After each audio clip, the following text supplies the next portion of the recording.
ایک نسبت اس سے بھی اونچی ہے، اس کو نسبت اتحادی کہتے ہیں۔ وہ نسبت اتحادی یہ ہوتا ہے کہ شاگرد کو اپنے استاد کے ساتھ محبت کا وہ درجہ مل جائے کہ جس میں پوری طرح شاگرد اپنے استاد کے رنگ میں رنگ جائے، پوری طرح اس رنگ میں رنگ جائے۔ یہ اگرچہ کم یاب ہے، نایاب نہیں کہہ سکتے، کم یاب ہے، مگر بہرحال اس کی مثالیں ملتی ہیں۔ امیر خسرو رحمۃ اللہ علیہ نے حضرت خواجہ نظام الدین رحمۃ اللہ علیہ سے یہی نسبت پائی تھی، تبھی تو شعر کہا تھا، تو من شدم من تو شدی، من تن شدم تو جان شدی، طاقت نہ گوید بعد عظیم من دیگرم تو دیگری۔ تو یہ نسبت اتحادی ہوتی ہے۔ اگر اس کی سابقین میں، متقدمین میں اگر مثال دیکھنی ہے تو سب سے بہترین مثال اس نسبت اتحادی کی سیدنا صدیق اکبر رضی اللہ تعالی عنہ کی ہے۔ ان کو نبی علیہ الصلوۃ والسلام سے ایسی محبت تھی کہ بالکل وہ نبی علیہ الصلوۃ والسلام کے رنگ میں رنگ گئے تھے۔ چنانچہ جب مدینہ طیبہ ہجرت کے لیے تشریف لے گئے تو مدینہ طیبہ کے لوگ انتظار میں تھے۔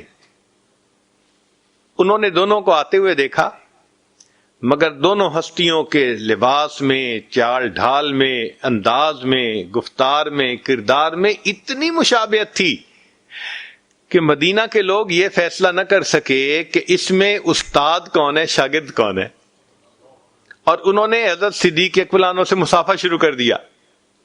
صدیق اکبر عنہ نے مصافحہ شروع اس لیے کیا کہ میرے آقا صلی اللہ علیہ وسلم تھکے ہوئے ہیں، لوگ مصافحہ زیادہ کریں گے تو اور تھکاوٹ ہوگی۔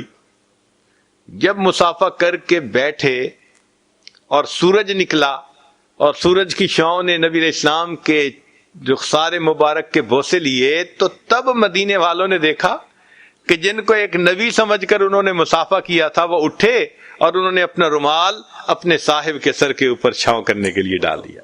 تب پتہ چلا اصل کون تھا، نقل کون تھا، استاد کون تھا، شاگرد کون تھا۔ تب پتہ چلا کہ خادم کون تھا، مخدوم کون تھا۔ یہ نسبت اتحادی ہے کہ نقل اصل سے اتنا قریب ہو جائے کہ نقل اور اصل میں فرق کرنا دشوار ہو جائے۔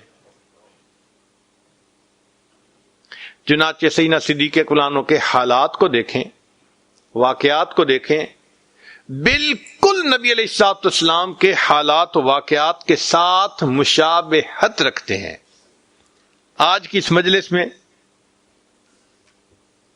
اسی عنوان کو کھولنا ہے کہ وہ مشابہت کتنی کامل تھی۔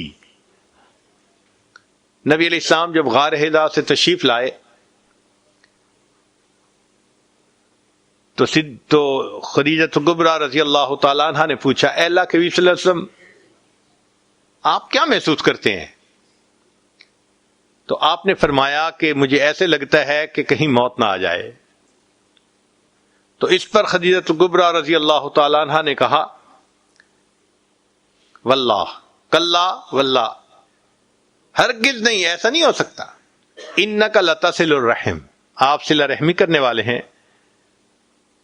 وتحمل الکل، اور آپ لوگوں کا بوجھ اٹھانے والے ہیں، تکسب المعدوم، جن کے پلے کچھ نہیں ان کو کما کے دینے والے ہیں، وتقرئ الضیف، مہمان نوازی کرنے والے ہیں، وتعین علی نوائب الحق، دین کے کاموں میں مدد کرنے والے ہیں۔ چونکہ آپ کے اندر یہ 5 صفات ہیں، لہذا اللہ تعالیٰ آپ کو ضائع نہیں ہونے دیں گے۔ یہ خدیجہ کبریٰ رضی اللہ تعالیٰ عنہ کی شہادت تھی، جنہوں نے زندگی کو قریب سے دیکھا تھا کہ ایسی اچھی زندگی آپ کی کیسے آپ ضائع ہو سکتی ہے۔ اب سنیے، ہجرت مدینہ سے پہلے سیدنا صدیق اکبر رضی اللہ تعالیٰ عنہ نے نبی علیہ السلام سے حبشہ ہجرت کی اجازت مانگی۔ نبی علیہ السلام نے اجازت دے دی. چنانچہ جب جانے لگے تو مکہ مکرمہ سے باہر رئیس مکہ ابن الدغنا، یہ قریش میں سے تھا، سردار تھا، یہ ملا. ابو بکر کہاں کا ارادہ ہے؟ بتا دیا کہ میں ہجرت کر کے حبشہ جاتا ہوں. اس نے کہا ابو بکر آپ نہیں جا سکتے. بھئی کیوں نہیں جا سکتے؟ اس نے کہا اس لیے کہ انک لتصل الرحم، آپ صلہ رحمی کرنے والے ہیں.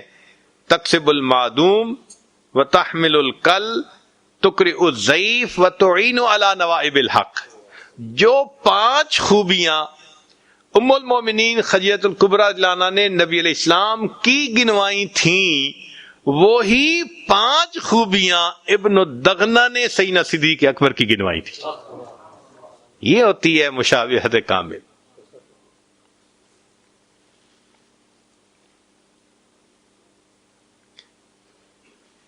اور مثالیں دیکھیے، قرآن مجید میں نبی علیہ الصلوۃ والسلام کے بارے میں اللہ تعالیٰ فرماتے ہیں بالمؤمنین رؤوف الرحیم، کہ میرے محبوب صلی اللہ علیہ وسلم ایمان والوں کے ساتھ رؤوف اور رحیم، یعنی ان میں اتنی رحمت ہے، رأفت ہے، سینہ بھر گیا ہے اس پیار محبت سے. یہ نبی علیہ السلام کے بارے میں قرآن مجید میں اللہ تعالیٰ کا فیصلہ. سیدنا صدیق اکبر کی کیفیت کیا تھی؟ نبی علیہ السلام نے فرمایا ارحم امتی بے امتی ابو بکر. چنانچہ جتنی رحمت صدیق اکبر لانوں کے دل میں تھی، امت میں یہ رحمت کسی اور کے دل میں نہیں تھی. اور ایک روایت میں ہے ارأف امتی بے امتی ابو بکر. تو رحمت اور رأفت دونوں کا تذکرہ نبی علیہ السلام نے فرمایا کہ صدیق اکبر کے دل میں یہ دونوں چیزیں کوٹ کوٹ کر بھری ہوئی ہے. ایک حدیث مبارکہ میں ہے کہ نبی علیہ السلام نے فرمایا انا اغیر ولد آدم واللہ اغیر منی، میں اولاد آدم میں سب سے زیادہ غیور ہوں اور اللہ مجھ سے بھی زیادہ غیرت مند ہے.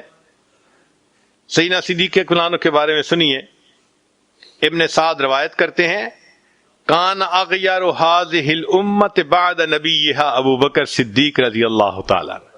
اس امت میں نبی علیہ السلام کے بعد سب سے زیادہ ایمانی غیرت صدیق اکبر لانوں کے اندر تھی. ایک چیز. پھر نبی علیہ السلام کے بارے میں قرآن مجید میں ہے، اللہ تعالیٰ فرماتے ہیں وما علمناہ الشعر وما ينبغی له. اے محبوب صلی اللہ علیہ وسلم، ہم نے آپ کو شعر نہیں سکھائے اور یہ علم آپ کے شایان شان بھی نہیں ہے. صدیق اکبر کے بارے میں ام المومنین عائشہ صدیق لانا فرماتی ہیں، اس کو ابن عساکر نے کہا کہ عائشہ صدیق لانا فرماتی ہیں کہ ابو بکر صدیق لانوں نے نہ زمانے جاہلیت میں کبھی شعر کہا اور نہ اسلام لانے کے بعد شعر کہا. اور فرماتی ہیں کہ ایک مرتبہ صدیق لانوں کے سامنے شعر لکھے ہوئے تھے، پڑھنے لگے تو میں مسکرا پڑی. پوچھنے لگے بیٹی کیوں ہنس رہی ہو؟ میں نے کہا کہ جیسے اللہ نے اپنے نبی علیہ السلام کے بارے میں فرمایا کہ شعر کا علم نہیں دیا، وہی حال آپ کا ہے، شعر پڑھنے کو آپ نے نثر بنا دیا ہے.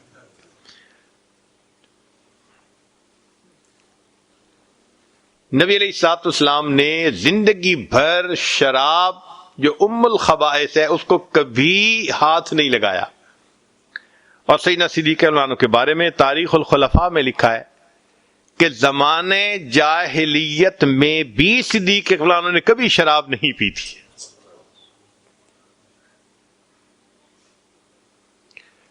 قرآن مجید میں اللہ تعالیٰ اپنے پیارے حبیب صلی اللہ علیہ وسلم کی صفائی اور پاکیزگی کی کا تذکرہ فرماتے ہیں. فرمایا وَثِيَابَكَ فَطَهِّرْ، اور آپ اپنے کپڑوں کو پاک رکھیے. تو نبی علیہ السلام کی پاکیزگی کا تذکرہ قرآن پاک میں، اور یہی صفائی اور پاکیزگی سیدنا صدیق اکبر کے. چنانچہ حدیث پاک میں ہے کہ جب ہجرت کا آخری یعنی سفر تھا، یعنی آخری لمحے تھے، تو ام ایمن کے گھر میں بکریاں تھیں. صدیق اکبر گئے اور کہنے لگے کہ اگر آپ اجازت دیں تو ہم ان کا دودھ نکال لیں. انہوں نے کہا یہ بکریاں بوڑھی ہیں، دودھ تو دیتی نہیں. ان کا دیتی ہیں یا نہیں دیتی ہیں یہ الگ بات ہے، اجازت دے. اس نے کہا میری طرف سے اجازت ہے. تو صدیق اکبر ایک برتن لے کر بیٹھے تو بکری نے دودھ دینا شروع کر دیا. اب انہوں نے جب دودھ کو بھر لیا اس برتن میں تو صدیق اکبر وہ لے کر نبی علیہ السلام کے پاس آئے. مگر کتابوں میں لکھا ہے کہ صدیق اکبر نے اس کے اوپر اپنا کپڑا ڈالا اس دودھ کے گلاس کے اوپر کہ تاکہ اس میں کوئی مٹی کا ذرہ یا کوئی تنکا نہ گر جائے. طبیعت میں نظافت اتنی تھی کہ پہلے بکری کے تھن دھوئے، پھر اگر دودھ نکالا تو اب کپڑے کو ڈھانپ کر پھر لے کر آئے. تو اللہ نے ان کی طبیعت میں بھی اس قدر صفائی اور پاکیزگی رکھی تھی. یہ وہ ذاتی صفات تھیں جو بالکل ایک جیسی تھیں.